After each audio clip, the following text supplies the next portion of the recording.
क्या आप भी उन लोगों में से हो जिसे कोई भी काम करने से पहले एक रीज़न चाहिए होता है, या फिर आप उन लोगों में से हो जिन्हें कोई रीज़न नहीं चाहिए होता है, बस वो बिना रीज़न से कुछ भी काम कर देते हैं? दो कैटेगरीज हैं। आप इनमें से किसको बिलोंग करते हो?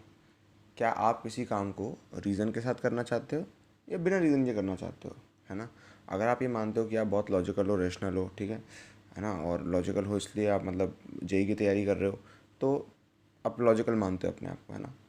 तो अगर आप इतना ही लॉजिकल मानते हो तो कायदे से तो बिना पर्पस के आपको कोई काम करना नहीं चाहिए, है ना? कायदे से बिना पर्पस के आपको कोई काम करना नहीं चाहिए, है ना? ऐसे ही होना चाहिए अगर आप लॉजिकल हो तो। अगर आप वाकई में लॉजिकल हो तो किसी पर्पस के बिना आपको कोई काम नहीं करना चाहिए, है ना? अगर आप लॉजिकल हो तो ठीक है, ये आपकी चॉइस है कि आपको ऐसा लॉजिकल होना है या ऐसा लॉजिकल नहीं होना, ठीक है? अब ये देखो कि जो कि लॉजिकल सोचता है थोड़ा सा, है ना, तो ध्यान रखना, अगर आप लॉजिकल हो तो ऐसा नहीं होता कि इधर एक एस्पेक्ट में आप लॉजिकल हो और दूसरी एस्पेक्ट में आप लॉजिकल नहीं हो, है ना? जैसे कि मान लो जब पढ़ाई करने की बात आई, है ना, तो आप बहुत लॉजिकल हो गए कि ना ऐसा होता है कि ना 40 मिनट से ज़्यादा पढ़ना नहीं चाहिए लगातार, 40 मिनट्स के बाद 10 मिनट्स का ब्रेक ले लेना चाहिए, है ना, kind of this this this, ठीक है? ये आपने बहुत बढ़िया लॉजिक लगा दिया, मज़ा आ गया, ठीक है? लेकिन जब आप ब्रेक ले रहे हो तो आपका ब्रेक जो 40 मिनट का होता है वो 80 मिनट का हो जाता है और वो 3 घंटे का हो जाता है। वो आप चीज़ें प्रोकास्टिनेट करते रहते हो, डिले करते रहते हो, है ना? तो जब आई बात टाइम पास करने में, तो टाइम पास करने में आपने लॉजिक नहीं लगाया, लेकिन जैसी बात आई पढ़ाई की तो आप लॉजिक लगाने लगे कि नहीं, हर 40 मिनट बाद 10 मिनट का ब्रेक लेना चाहिए, दिस दिस दैट दैट, ठीक है? तो ऐसे वाले लॉजिकल तो नहीं हो गए आप, ठीक है? तो बात ये कि आप बिना रीज़न के कैसे किसी काम को कर सकते हो? जैसे लोग मुझसे ऐसा पूछते हैं कि ये बताओ इतनी दाढ़ी क्यों बढ़ा रखी है ना? आपने देखा होगा मेरी बियर्ड है, ठीक है, जिसने भी फेस कैम वीडियो देखी है कभी। तो मैं कहता हूँ मैंने नहीं बढ़ाई, ये अपने आप आ गई। और सिर्फ मैं ही नहीं हूँ, हर किसी की आती है, इस धरती में मर्द ऐसे ही दिखते हैं ठीक है? तो वो पूछते हैं तो काटी क्यों नहीं? मुझे कोई रीज़न नहीं मिला। अगर रीज़न मिल जाता तो मुझे भी रीज़न मिल जाएगा, मैं भी कर लूँगा, ठीक है? बात ये मेरे पास रीज़न नहीं है किसी काम को करने का, तो मैं क्यों करूँ? समझ रहे हो ना बात को? तो बात इस तरह की है कुछ कि अगर मेरे को लॉजिकल होना है, अगर मेरे को रैशनल होना है, ठीक है, तो फिर मैं बिना पर्पस के कोई काम नहीं करता प्रैक्टिकल वर्ल्ड में, ठीक है? क्योंकि purpose is a thing of practicality, ठीक है? हर चीज़ का पर्पस हो ये ज़रूरी नहीं है, हर चीज़ का पर्पस हो ये ज़रूरी नहीं है, लेकिन जब आप प्रैक्टिकली कोई काम कर रहे होते हो तो प्रैक्टिकलिटी में आप जो भी काम करते हो उस चीज़ का पर्पस होना चाहिए। अगर आप प्रैक्टिकलिटी में बिना पर्पस से कुछ भी काम करे जा रहे हो तो इसका मतलब आप बहुत गड़बड़ कर रहे हो, ठीक है? ये बहुत स्टूपिड चीज़ है करने के लिए, ठीक है? तो मैं लोगों से ये बोलता हूँ कि जब मैं बिना रीज़न के, बिना पर्पस के, जब मैं अपने बाल नहीं काटता, जब मैं अपने नाखून नहीं काटता बिना पर्पस के, जब तक पर्पस नहीं होता अप्रोप्रिएट, जब पर्पस मिला तब कर लिया, जब पर्पस नहीं मिला नहीं किया। तो जब मैं इतनी छोटी से छोटी चीज़ भी नहीं करता बिना पर्पस के, लोग मुझसे पूछते हैं कि कॉलेज क्यों छोड़ दिया।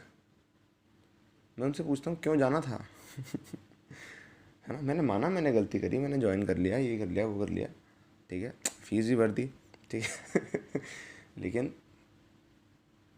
क्यों? मेरे मन में ये सवाल आया क्यों, ठीक है? और तो हाँ, बाकी सबको जाना हो सकता है, कोई दिक्कत नहीं है। मैं ऐसा नहीं करता कि मैंने कॉलेज छोड़ दिया तो मैं दूसरों को एनकरेज कर रहा हूँ कि तुम भी छोड़ दो। नहीं नहीं नहीं, तुम तो मत छोड़ो स्पेशली, ठीक है? क्योंकि तुम इस लायक नहीं हो कि तुम कॉलेज के बिना बहुत सारी चीज़ें कर पाओ, ठीक है?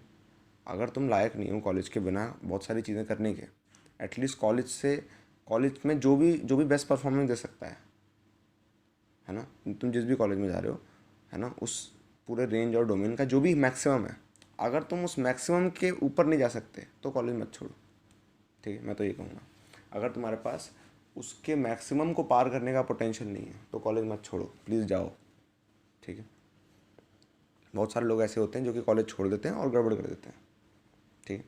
क्योंकि सिंपली बिकॉज उन्हें ऐसा लगा कि कॉलेज छोड़ने से सक्सेसफुल हो जाते हैं। नहीं, कुछ करने से सक्सेसफुल होते हैं, कुछ छोड़ने से सक्सेसफुल नहीं होते, है ना? कोई भी तुम्हें पॉजिटिव रिटर्न मिलेगा तो तुम्हारे कुछ करने पे मिलेगा, कुछ छोड़ने पे नहीं मिलेगा। कॉलेज छोड़ दिया इसका मतलब जो काम कर रहे थे वो भी नहीं कर रहे, कुछ कर रहे हो इसलिए छोड़ना पड़ा, क्योंकि ये मैटर ही नहीं करा, है ना। क्योंकि जो तुम कर रहे हो वो बहुत ज़्यादा इम्पॉर्टेंट है, ठीक है, और बहुत ज़्यादा उसका ROI है, रिटर्न ऑन इन्वेस्टमेंट, या फिर कोई भी रीज़न हो सकता है जिसके सामने वो कॉलेज बहुत छोटी सी चीज़ रह गई, मतलब उस पर ध्यान भी क्यों दो, ऐसी चीज़ रह गई। एक वक्त था मेरा जहाँ मैं ध्यान भी नहीं देता था कि मैं कॉलेज जा रहा हूँ कि नहीं जा रहा हूँ, अटेंडेंस लग रही है कि नहीं लग रही, मुझे मतलब ही नहीं है, आई डोंट केयर, क्योंकि मैं जो काम कर रहा हूँ वो इतना ज़्यादा वैल्यूबल है मेरे लिए, वो इतनी वैल्यू रखता है ना, और वाकई में इतना वैल्यूबल है, वाकई में इतना इफेक्टिव है मेरे लिए और मेरे आसपास के लोगों के लिए, कि जब मैं उस काम को कर रहा हूँ मैं सोचूंगा भी नहीं छोटी चीज़ों के बारे में, है ना। तो बात ये, सपोज़ आप ड्राइविंग कर रहे हो हाई स्पीड, ठीक है, और थोड़ी बहुत धूल उड़ के आ रही है ना, थोड़ी डस्टी रोड है, थोड़ी बहुत धूल उड़ के आ रही है, क्या आप उसको ध्यान देते हो? क्या आप गाड़ी रोक के पहले धूल धूल हटाते हो अपने चेहरे से? नहीं, आप चलने देते हो, क्योंकि आपका टाइम पे उस जगह पे पहुंचना ज़्यादा इंपॉर्टेंट है बजाय उस धूल के, छोटी सी धूल के। तो ये इस तरह से है, छोटी सी धूल की तरह है, किसी को कोई फ़र्क नहीं पड़ता। ठीक है, मैं इसलिए बोल रहा हूँ फ़र्क, ठीक है, फ़र्क नहीं बोल रहा मैं बोल रहा हूँ फ़र्क नहीं पड़ता। ठीक है, ये दिखाने के लिए कि वाकई में फ़र्क नहीं पड़ता, ठीक है। तो बात ये, क्योंकि इस चीज़ का कोई पर्पस नहीं है ना, इस चीज़ का कोई पर्पस नहीं था, बाकी जो काम हो रहे थे उनके बहुत पर्पस थे, ठीक है, इस चीज़ का कोई पर्पस नहीं था। तो जब मैं बिना पर्पस के छोटी से छोटी चीज़ें नहीं कर सकता, मैं बिना पर्पस के कॉलेज कैसे जा सकता हूँ? मैं नहीं जा सकता, सॉरी। इनफैक्ट मैं बिना पर्पस के कोई और ऐसा काम नहीं कर सकता प्रैक्टिकल वर्ल्ड में, कभी भी नहीं कर सकता। अगर आप ये ध्यान से देखोगे ना, तो ह्यूमन माइंड का नेचर ही ऐसा है, ह्यूमन माइंड का नेचर ही ऐसा है कि आपका माइंड कुछ भी इलॉजिकल करने के लिए मानेगा नहीं। ऑल्दो वो पूरे टाइम इलॉजिकल सोचता रहता है, लेकिन आप कुछ भी करना चाहोगे ना इलॉजिकल, तो आपके अंदर एक इंटेलिजेंस है छोटी सी, जो कि बहुत बड़ी है एक्चुअली, ठीक है। तो वो आपको ये बेवकूफ़ियाँ करने से रोकती है।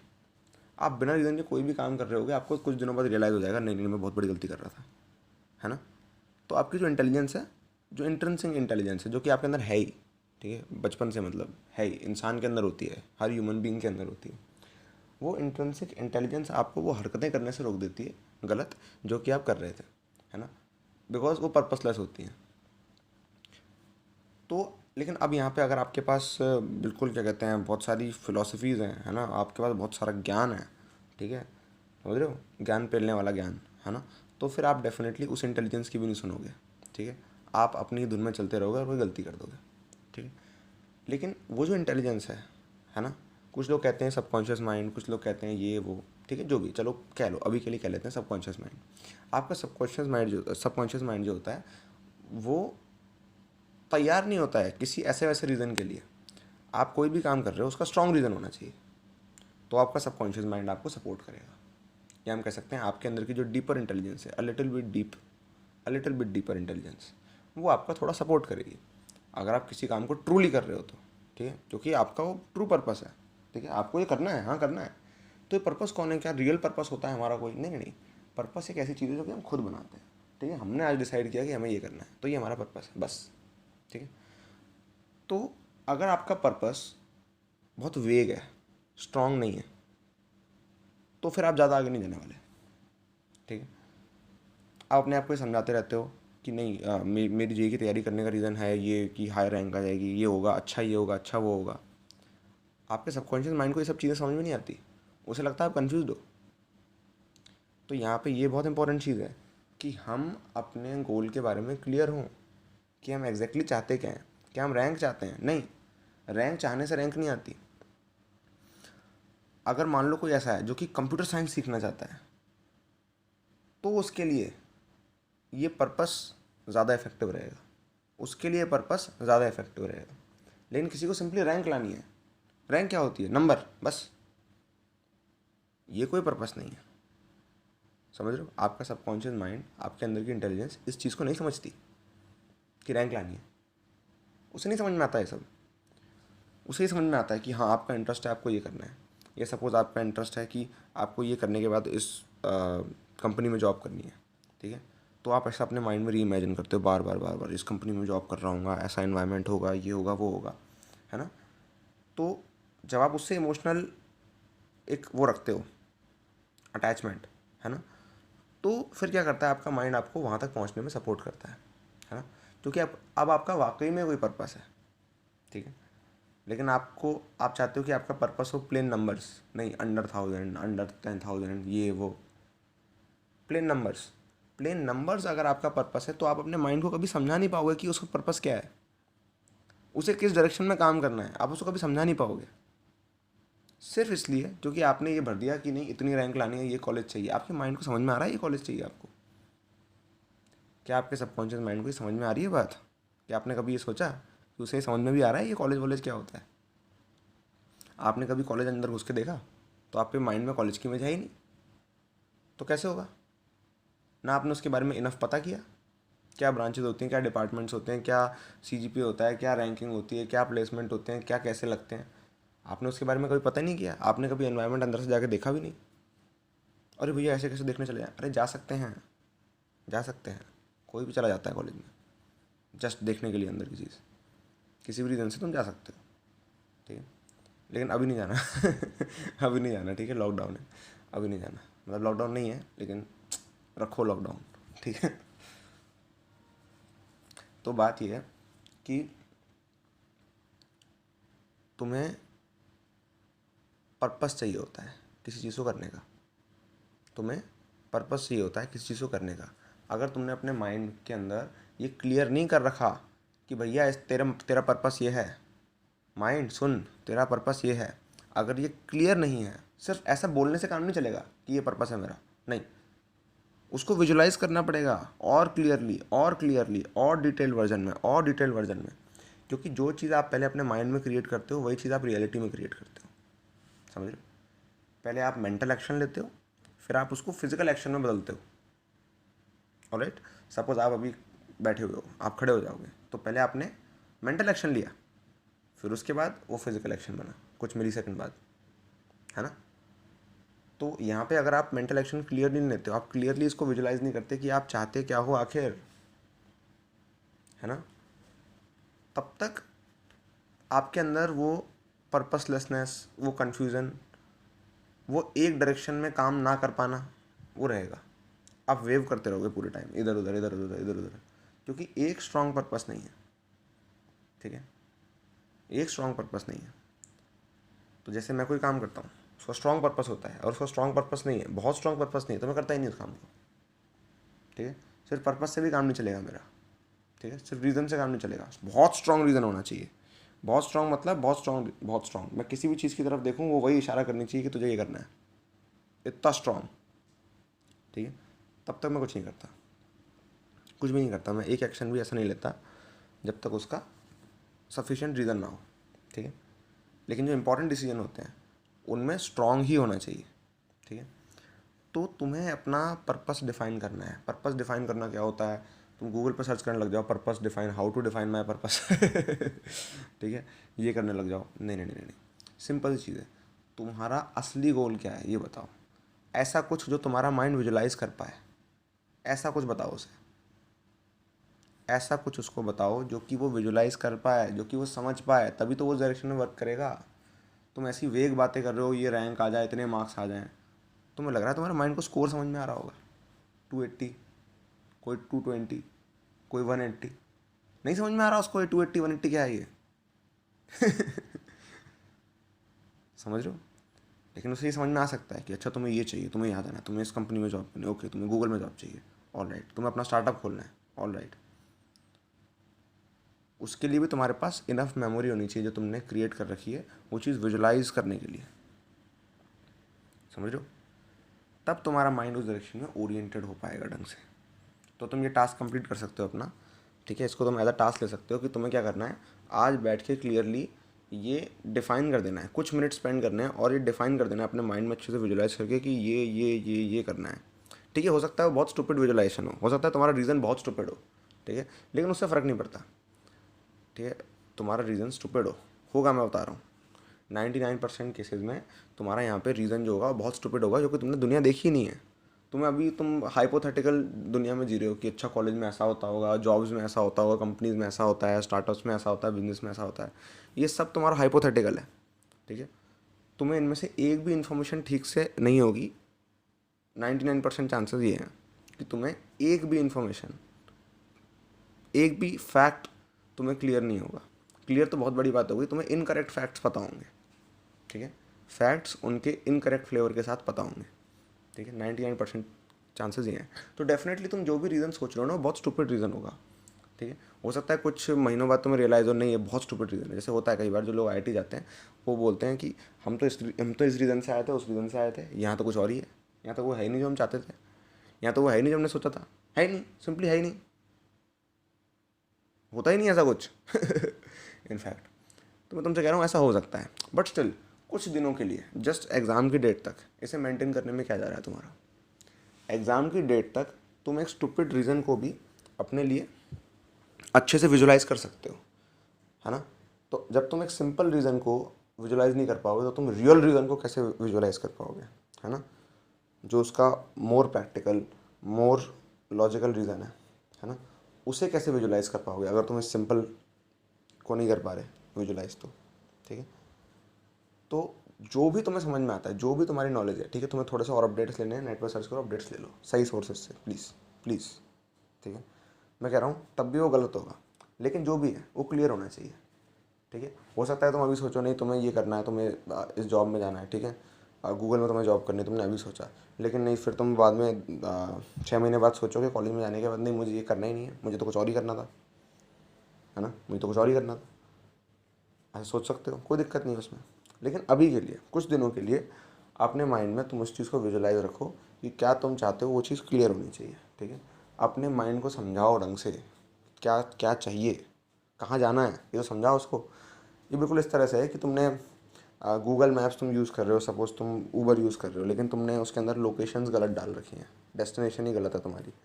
तो डेस्टिनेशन, या सपोज़ तुमने डेस्टिनेशन डाल ही नहीं रखी, तो ऐसे कैसे होगा। तुम्हारा माइंड उस कार की तरह है, वो कंफ्यूज्ड है ना। ड्राइवर और कार की तरह है तुम्हारा माइंड, ठीक है। ड्राइवर भी वही है, कार भी वही है, ठीक है। और वो कंफ्यूज्ड है, कहाँ जाना है तुम बता नहीं रहे हो, तुम बताने का तैयार नहीं हो। कमाल की बात है यार। तो बताओगे तो उसे पता चलेगा, नहीं बताओगे तो उसे पता नहीं चलेगा, तो वो किसी भी डायरेक्शन में तुम्हें ला के रख देगी, ठीक है।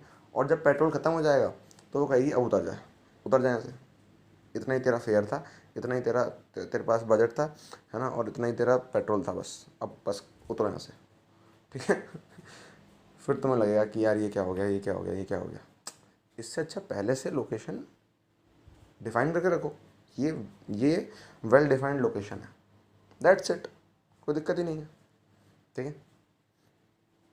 और जो अभी आने वाली जो 2 चीज़ें हैं, क्या, पावर ऑफ रिमाइंडर, है ना, रिमाइंडर ऑडियो, और जो अटेंशन प्रैक्टिस है, इसको प्लीज़ ढंग से मन लगा के करना, ठीक है, पूरी तरह से, है ना। अगर कुछ और तुम पूरी तरह से नहीं कर सकते तो एटलीस्ट ये पूरी तरह से कर लो, ठीक है। जो अटेंशन प्रैक्टिस है वो तुम्हारे अटेंशन का ख्याल रख लेगी कि तुम्हारा फोकस इधर उधर ना हो, ठीक है, अटेंशन इधर उधर ना हो, इसका ध्यान रख लेगी। और जो पावर ऑफ रिमाइंडर है वो इस चीज़ का ध्यान रख लेगी कि तुम इमोशनली इधर उधर ना डेविएट हो, ठीक है। तो ये 2 बहुत इंपॉर्टेंट चीज़ें हैं कि तुम्हारा ध्यान इधर उधर ना जाए, ठीक है, और तुम्हारे इमोशंस इधर उधर ना जाएँ, ठीक है। एक बार तुमने अटेंशन सही दे ली, तुमने माइंड को यूज़ करना सीख लिया, इमोशंस को तुमने अपने यूज़ करना सीख लिया। जब तुम अपने थॉट्स और इमोशंस को एक पर्टिकुलर वे में यूज़ करना सीख लेते हो, ठीक है, और वो भी एग्ज़ाम के डायरेक्शन में, ठीक है, तो ये तुम्हें एक अलग सेंस ऑफ पावर देता है, ठीक है, ये तुम्हें एक अलग सेंस ऑफ पावर देता है, ठीक है। तो ये बहुत बहुत बहुत इंपॉर्टेंट है कि तुम इन दोनों चीज़ों को बहुत अच्छी तरह से कर सको। अगर तुम इसे अगर तुम कोई और चीज़ ढंग से नहीं कर सकते कोई दिक्कत नहीं है, लेकिन ये 2 चीज़ें हैं जो ढंग से होनी चाहिए, ये 2 चीज़ें हैं जो बहुत बहुत ज़्यादा ढंग से होनी चाहिए, ठीक है। और ध्यान रखना, इसे तुम्हें शेयर करना नहीं भूलना है, ठीक है। बहुत सारे तुम्हारे दोस्त हैं जो कि लास्ट टाइम पे डिप्रेस्ड हैं, स्ट्रेस्ड आउट हैं, ठीक है, बहुत प्रेशर में हैं, है ना। तुम यहाँ पे अपनी कॉम्पिटिटिवनेस नहीं लगाना, ठीक है, क्योंकि यहाँ पे बात कंपटीशन की नहीं है। बात ये है कि ये वीडियोस भी तुम्हें बिना किसी एफर्ट के मिल रही हैं, ठीक है। तुम इससे जो भी लर्निंग लेके आ रहे हो ना, जो कुछ भी तुम्हें गेन हो रहा है ना, इसमें तुम्हारा कोई एफर्ट नहीं था, ध्यान रखना। ये तुम्हें सिर्फ किस्मत से मिला है कि तुमने चैनल को सब्सक्राइब किया और तुम्हें पता चल गया कि यहाँ पे वीडियो आती है और मैंने अपलोड करी और तुमने देख ली, ठीक है। तो सिर्फ तुमने देखा है और बाकी सारा काम किस्मत का है, समझ रहे हो। It's just chances. तो तुम्हारी ये जिम्मेदारी बनती है कि जो चीज़ तुम्हें बिना एफर्ट के मिली है और वो चीज़ तुम्हारे लिए वैल्यूएबल है, उसे तुम्हें शेयर करना बनता ही बनता है, ठीक है। अगर सपोज़ ये कंपटीशन की बात होती, तुमने मेहनत से कुछ कमाया और तुम उसे फ्री में किसी को नहीं देना चाहते, दैट इज़ डिफरेंट, मत दो, तुम्हारी चॉइस है। लेकिन वो चीज़ एटलीस्ट जिसमें तुमने कोई एफर्ट नहीं लगाया, वो चीज़ तुम्हें डेफिनेटली शेयर करनी चाहिए। अदरवाइज़ ये तुम पे इतना इफेक्टिवली काम नहीं करेगा, समझ रहे हो, इतना इफेक्टिवली काम नहीं करेगा। तुम जस्ट ये नोटिस करो कि जब तुम इसे शेयर करोगे ना, और सिर्फ ऐसे ही नहीं कि बस शेयर कर दिया, लिंक स्पैम कर दिया इधर उधर, किसी ग्रुप में इधर उधर कर दिया, ऐसे नहीं। जब तुम प्रॉपरली उसको शेयर कर रहे हो और उसके साथ अपना मैसेज भी लिख रहे हो 2-3 लाइन का, ठीक है, इसमें 1 मिनट लगता है, 1 मिनट भी नहीं लगता, ठीक है, कि इस वीडियो को ध्यान से देखना, या तुमने ऐसा कुछ भी बोल दिया, ठीक है, तुमने देखा, तुमने कुछ सीखा, तुम चाहते हो कि कुछ ऐसे पॉइंट्स हैं कि नहीं है भाई, इस वीडियो को सीरियसली लेना, प्लीज़ प्लीज़ इस वीडियो को ध्यान से सुनना, प्लीज़ इस वीडियो को तब सुनना जब फ्री हो, ठीक है। कुछ और काम करते करते मत सुनना, ठीक है, क्योंकि इंपॉर्टेंट है। कुछ भी ऐसा तुम उसके साथ टेक्स्ट अटैच करके दे सकते हो, है ना। तो जब तुम ये करोगे ना, जब तुम ये शेयरिंग वाला काम करोगे, तो तुम्हें ये फील होगा कि तुम्हारे अंदर एक ना सेंस ऑफ फुलफिलमेंट आएगा, समझ रहे हो। मैं ये इसलिए नहीं कर रहा कि तुम इन वीडियोस को शेयर करो, इन वीडियोस को शेयर करके मेरा कोई बेनिफिट नहीं होने वाला, ध्यान रखना, ठीक है, मेरा कोई बेनिफिट नहीं होने वाला, ठीक है। तो मैं डेफिनेटली अपने बेनिफिट के लिए नहीं कर रहा हूँ। एक्चुअली अगर तुम नोटिस नहीं कर पा रहे तो मैं तुम्हें बता देता हूँ कि मैं भी एक्चुअली शेयर कर रहा हूँ, ठीक है, इसलिए तुम भी कर लो, ठीक है। ये जो नॉलेज है, ये जो इन्फॉर्मेशन है, ना ये तुम्हारी है ना ये मेरी है, ठीक है। इसे जानने का हक अगर मुझे है तो तुम्हें भी होना चाहिए, अगर तुम्हें है तो बाकी लोगों को भी होना चाहिए, ठीक है। अदरवाइज़ किसी को नहीं होना चाहिए, समझ रहे हो बात को। तो एक्चुअली ऐसा नहीं है मेरा कंटेंट है मैं तुमसे शेयर करवा रहा हूँ, ये किसी का कंटेंट नहीं है, मैं शेयर कर रहा हूँ, तुम शेयर करो। अगर ये मुझे जानने का हक है, तुम्हें जानने का हक है कोई वैल्यूबल चीज़, तो बाकियों को भी है, ठीक है। अदरवाइज़ तुम्हें और मुझे भी नहीं है, ऑलराइट। तो इस बात को ध्यान रखना हमेशा। चलो नेक्स्ट काम शुरू करते हैं। अगर हम अपने आप को किसी एक चीज़ के बारे में रिमाइंड करते हैं, तो इसका मतलब हम अपने माइंड में ये फीड कर रहे हैं कि ये चीज़ हमारे लिए इम्पोर्टेंस रखती है। कॉन्शियसली आप अपने माइंड को कैसे बताओगे कि ये चीज़ मेरे लिए इम्पोर्टेंट है ना। कैसे आप अपने माइंड को ये बताओगे कि ऐसा है जो तुझे बनना है। आप ये देखो कि आप अपने माइंड को मोल्ड कर सकते हो। अगर आप कोई फ़िज़िकल वर्कआउट करके अपनी बॉडी को ट्रांसफॉर्म करना चाहते हो, तो उसमें आपको हफ्ते लग सकते हैं, महीने लग सकते हैं या साल लग सकते हैं। लेकिन मैं आपको बताना चाहूँगा कि माइंड को अगर आपको ट्रांसफॉर्म करना है तो उसमें इतने दिन नहीं लगते। आप अपने माइंड को बहुत आसानी से विद इन मिनट्स ट्रांसफॉर्म कर सकते हो।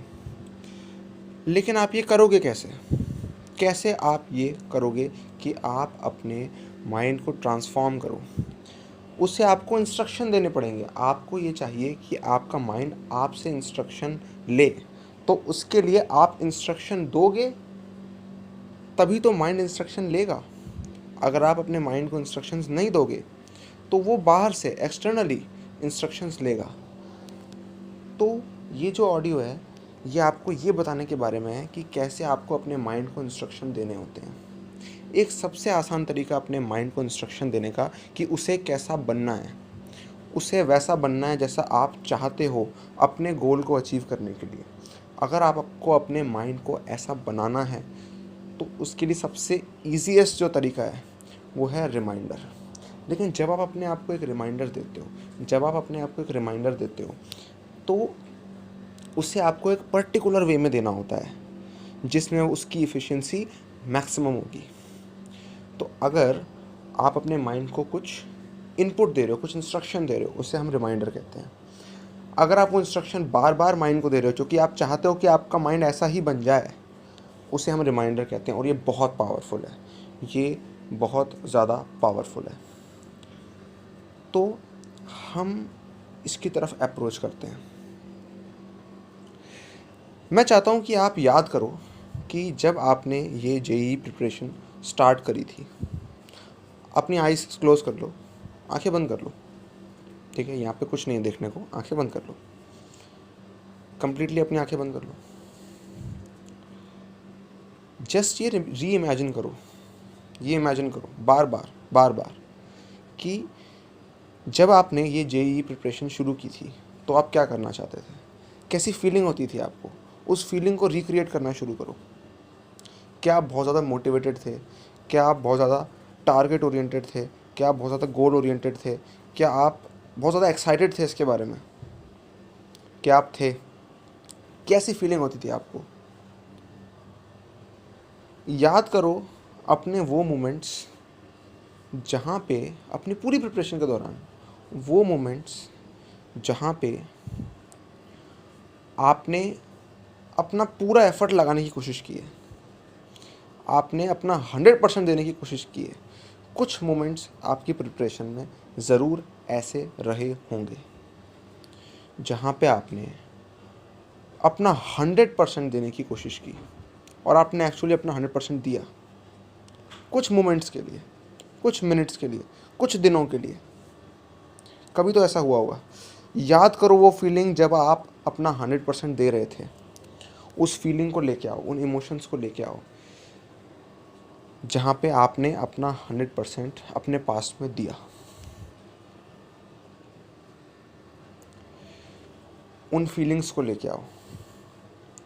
याद करो अपना पास्ट, याद करो वो मोमेंट्स जब आपने डिफीटेड महसूस किया, लेकिन आप फिर से खड़े हुए।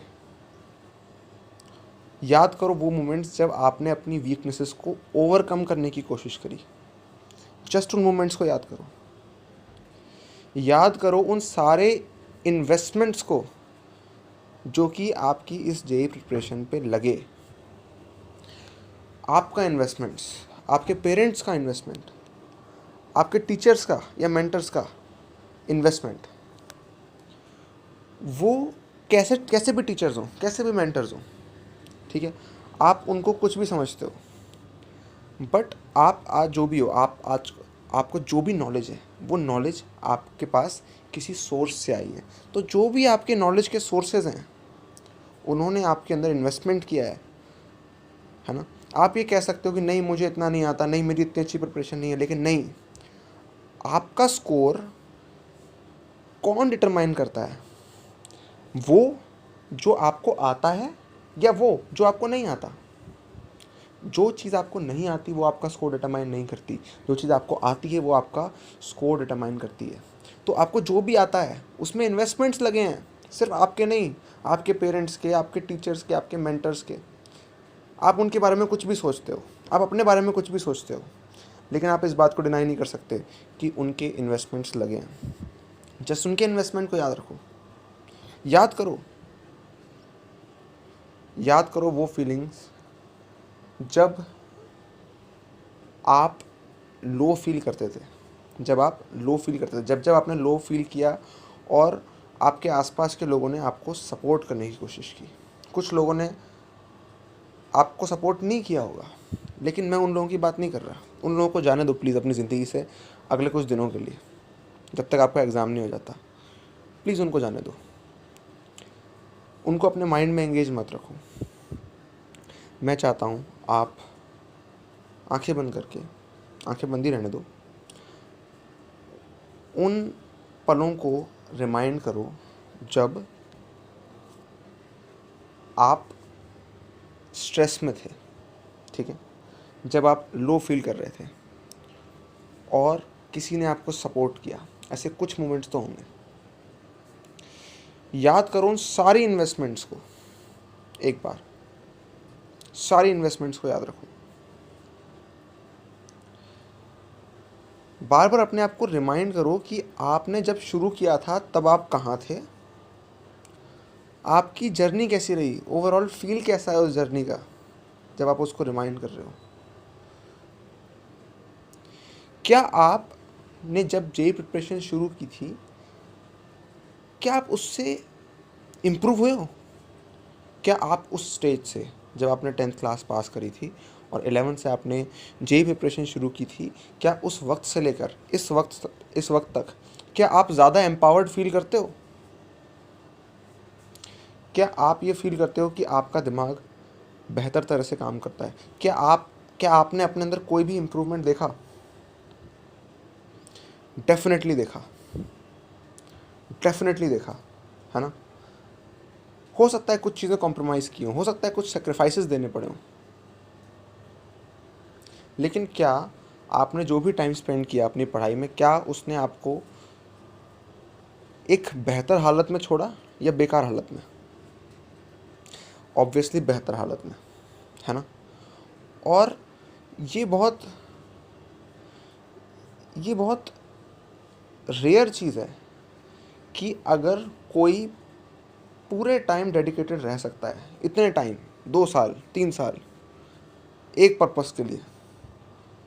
ज़िंदगी बहुत छोटी होती है, 100 साल ही होते हैं बस। 100 साल में से 2 साल बहुत बड़े होते हैं। आप इन 2 साल अगर डेडिकेटेड रहे, याद करो अपने एक्सट्रीम डेडिकेशन वाले मोमेंट्स। अगर आप इतने टाइम तक डेडिकेटेड रह सकते हो, है ना, और अगर आप आज भी डेडिकेटेड हो, इसमें से अगर हम सारे डेडिकेटेड मोमेंट्स को जोड़ दें, जो भी पास्ट के डेडिकेटेड मोमेंट्स थे, सबको जोड़ देते हैं, एक बार रिमाइंड करो, बार बार रिमाइंड करो, इसको आपको रोज़ रिमाइंड करना है, तभी ये वर्क करेगा।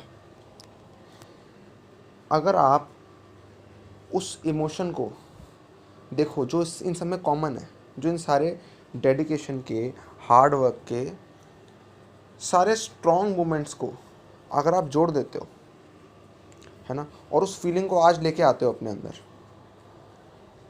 जस्ट ये सोचने से, जस्ट ये फीलिंग अपने अंदर लाने से, क्या आप थोड़ा और एम्पावर्ड महसूस कर रहे हो?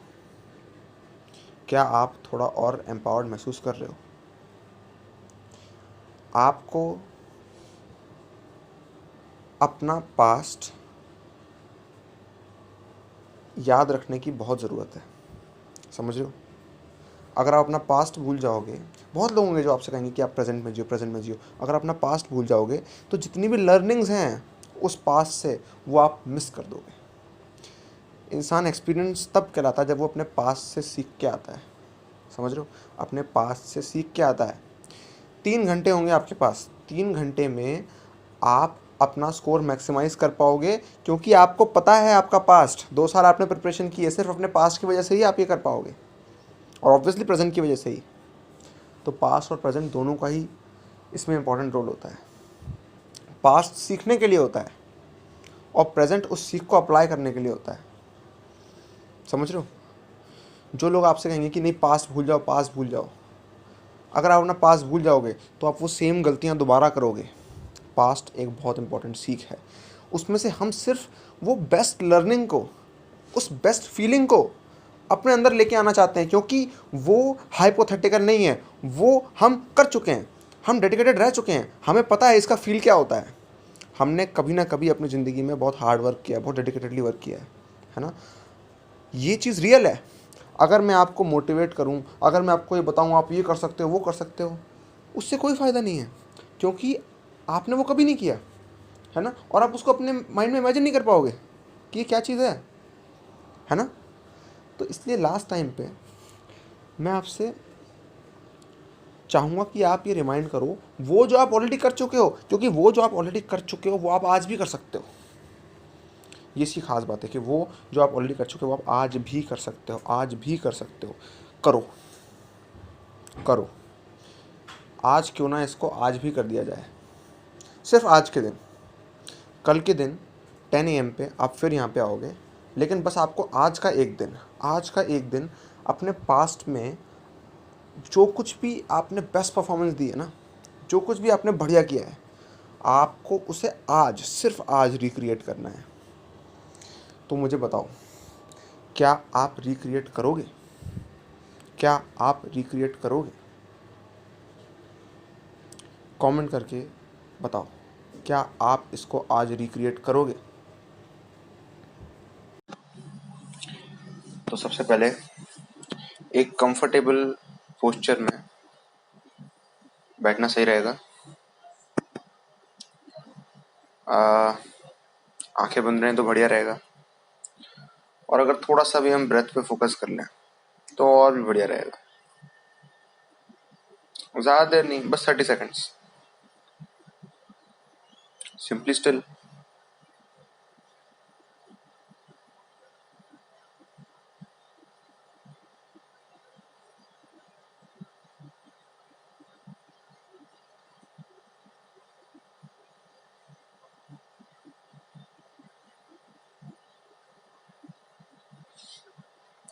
अब अपनी आंखें खोल लो और किसी भी एक पॉइंट पे फोकस करो।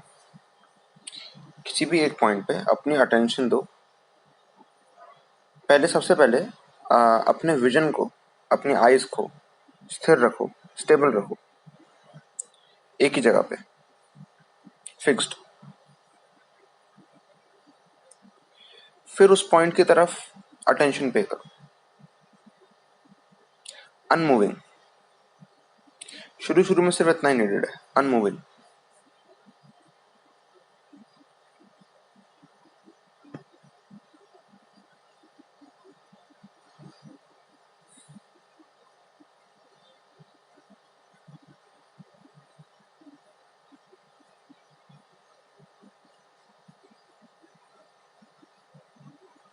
अब इस अटेंशन को अपनी पीक पे ले जाने की कोशिश करो। इसकी कोई पीक नहीं है, आप इसकी पीक कितनी भी चढ़ा सकते हो, जितनी इंटेंसली आप अटेंशन पे करते हो। तो अपनी पूरी इंटेंसिटी लगा दो।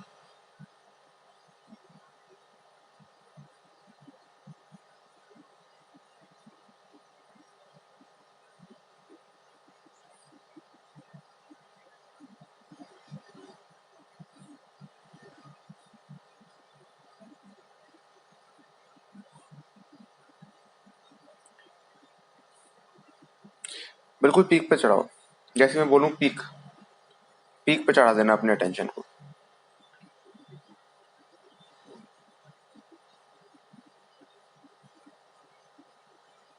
पीक।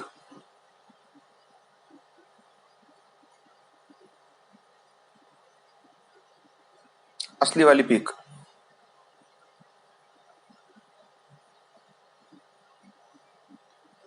पीक।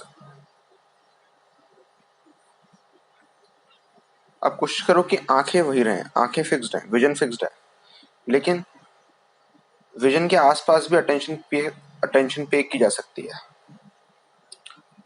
उसके जस्ट नियर बाय।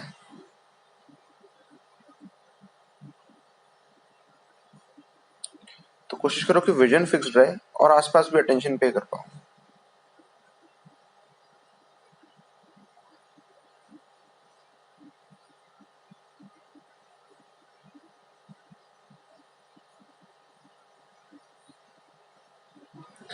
मतलब आपका विजन फिक्स रहना चाहिए, लेकिन आपकी अटेंशन किसी पॉइंट पे डिपेंडेंट नहीं रहनी चाहिए। इसे पीक पे लेके जाओ, पीक।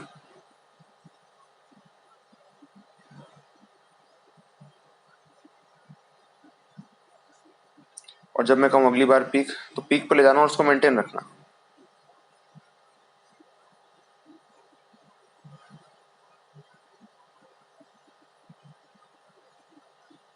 पीक।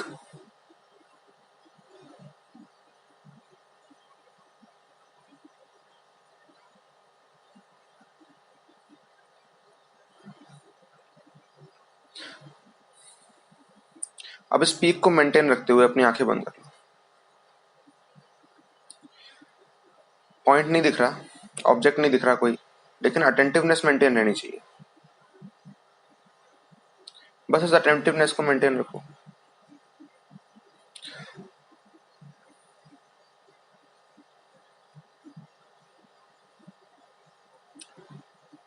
अटेंटिवनेस को इंक्रीज करो, एक्सपैंड करो।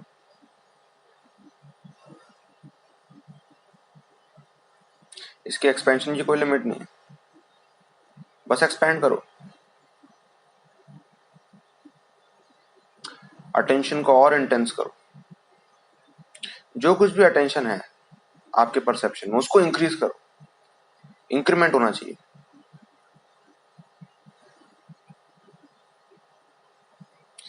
Keep on increasing it, increment करते जाओ, करते जाओ, करते जाओ, करते जाओ।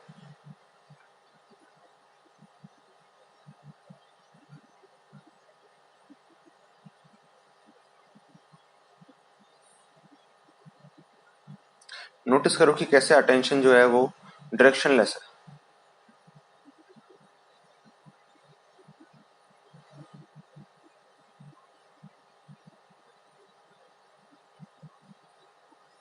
और इसी डायरेक्शनलेस अटेंशन को मेंटेन करते हुए धीरे से अपनी आंखें खोल लो।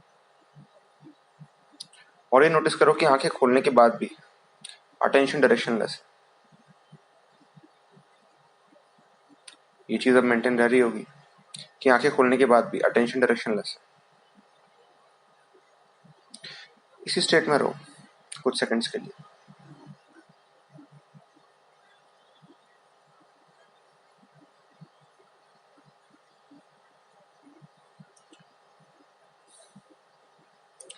कोशिश करो कि कोई फिजिकल एक्टिविटी करो अगर पूरे दिन में, उसके साथ भी ये जो अटेंटिवनेस है, जो डायरेक्शनलेस अटेंटिवनेस है, ये मेंटेन रहनी चाहिए, चाहे आंखें खुली हो चाहे बंद हो, चाहे एक्टिविटी हो रही हो या ना हो रही हो। जस्ट ट्राई कर सकते हैं।